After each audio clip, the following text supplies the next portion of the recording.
Operation सिंदूर के बाद राष्ट्रपति मुर्मू से मिले पीएम मोदी। प्रधानमंत्री ने राष्ट्रपति को ऑपरेशन सिंदूर के बारे में जानकारी दी।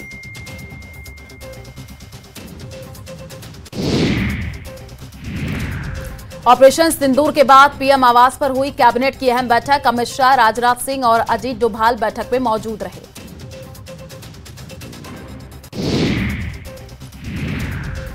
पीएम ने कैबिनेट बैठक में ऑपरेशन सिंदूर की जानकारी दी। कैबिनेट बैठक में बोले पीएम मोदी, ये करना ही था, पूरा देश हमारी तरफ देख रहा था, ये कार्रवाई देश के लिए गर्व का पल।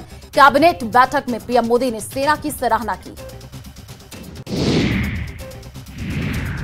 ऑपरेशन सिंदूर के तहत पाकिस्तानी आतंकी ठिकानों पर भारतीय सेना की कार्रवाई के बाद उपजे संवेदनशील हालात को देखते हुए पीएम मोदी ने नॉर्वे, क्रोएशिया और नीदरलैंड का अपना दौरा रद्द कर दिया है। ऑपरेशन सिंदूर का सबसे बड़ा अपडेट सामने आया। ऑपरेशन सिंदूर में आतंकी मसूद अजहर के परिवार के 10 लोगों की हुई मौत। बवालपुर में मारे गए मसूद अजहर के परिवार के लोग। भारत ने ऑपरेशन सिंदूर के तहत पाकिस्तान में एयर स्ट्राइक कर 70 से ज्यादा आतंकियों को मार गिराया है। 9 आतंकी ठिकानों पर राफेल से हमला किया गया है। केंद्रीय गृह मंत्री अमित शाह 10 राज्यों के मुख्यमंत्रियों, डीजीपी और मुख्य सचिवों के साथ बैठक की। अमित शाह ने मीटिंग के दौरान जंग के हालात के बीच सुरक्षा का जायजा लिया।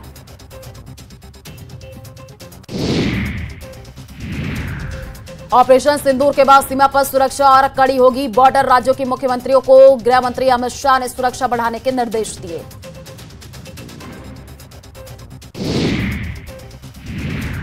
ऑपरेशन सिंदूर पर रक्षा मंत्री राजनाथ सिंह का बड़ा बयान। कहा, भारतीय सेना ने सभी का सिर गर्व से ऊंचा किया। सेना ने आतंकियों के हौसले पस्त किए। हमने मासूमों को नहीं, आतंकियों को मारा।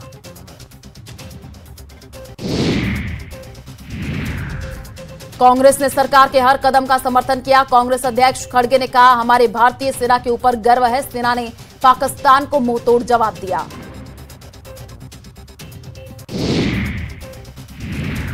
ऑपरेशन सिंदूर पर राहुल गांधी ने कहा, सेना और सरकार को कांग्रेस पार्टी और कांग्रेस कार्य समिति की ओर से पूरा समर्थन। केंद्र सरकार ने बुलाई सर्वदलीय बैठक। कल सुबह 11 बजे होगी सर्वदलीय बैठक। राजनाथ सिंह और अमित शाह बैठक में होंगे शामिल। किरण रिजिजू भी सर्वदलीय बैठक में होंगे शामिल। केंद्र ने ऑपरेशन सिंदूर के बाद सर्वदलीय बैठक बुलाई। मुख्यमंत्री वजरलाल शर्मा ने मॉक ड्रिल और सुरक्षा व्यवस्था को लेकर के उच्च स्तरीय बैठक बुलाई है। मुख्यमंत्री ने केंद्र सरकार से प्राप्त सभी निर्देशों को सख्ती से पालना करने के दिए निर्देश। किसी भी आपात स्थिति से निपटने के लिए प्रशासन को पूरी तरह सतर्क रहना होगा। प्रेस ब्रीफिंग के दौरान विदेश सचिव विक्रम मिसरी ने कहा, भारत का एक्शन नापातुतला, जिम्मेदारी भरा और गैर उकसावे वाला आयोजकों और फाइनेंसरों को जवाबदेह ठहराने का प्रयास था। सेना ने बताई ऑपरेशन सिंदूर की पूरी कहानी। सबसे पहले सवाई नाला मुजफ्फराबाद कैंप को उड़ाया गया। लश्कर-ए-तैयबा का था ट्रेनिंग कैंप। सवाई नाला कैंप के बाद सैयद बिलाल कैंप मुजफ्फराबाद को किया ध्वस्त। जैश ए मोहम्मद का था स्टेयरिंग एरिया, विस्फोटक का था केंद्र।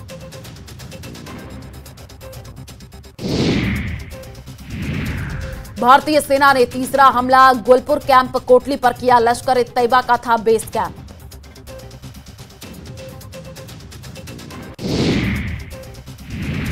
भारतीय सेना ने बरनाला कैंप भिम्बर को बनाया अपना चौथा निशाना। यहां आईईडी हैंडलिंग को होता था काम।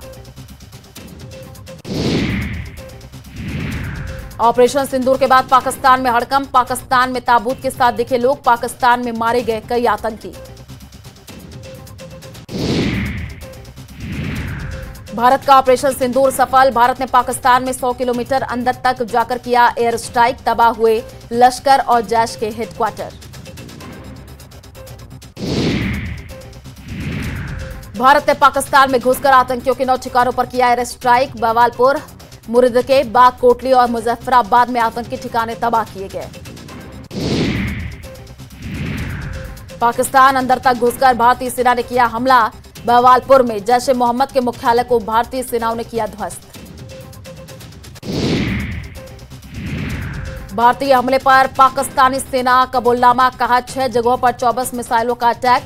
मुजफ्फराबाद में बलाल मस्जिद पर हमला।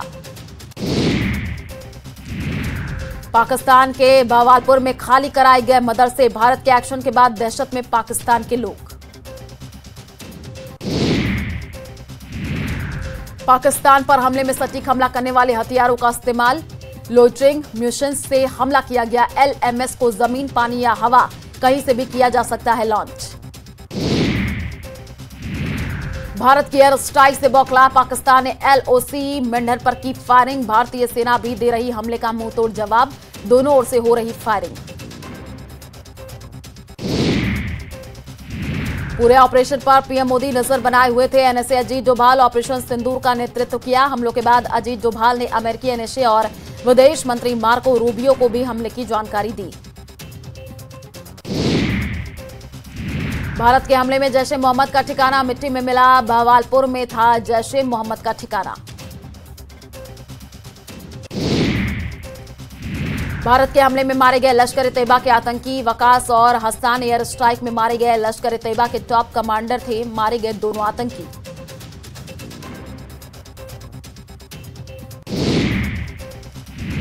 पाकिस्तान के आतंकी ठिकानों पर राफाल ने बरपाया अपना कहर। एयर स्ट्राइक में राफाल लड़ाकू विमान का किया गया इस ऑपरेशन में इस्तेमाल।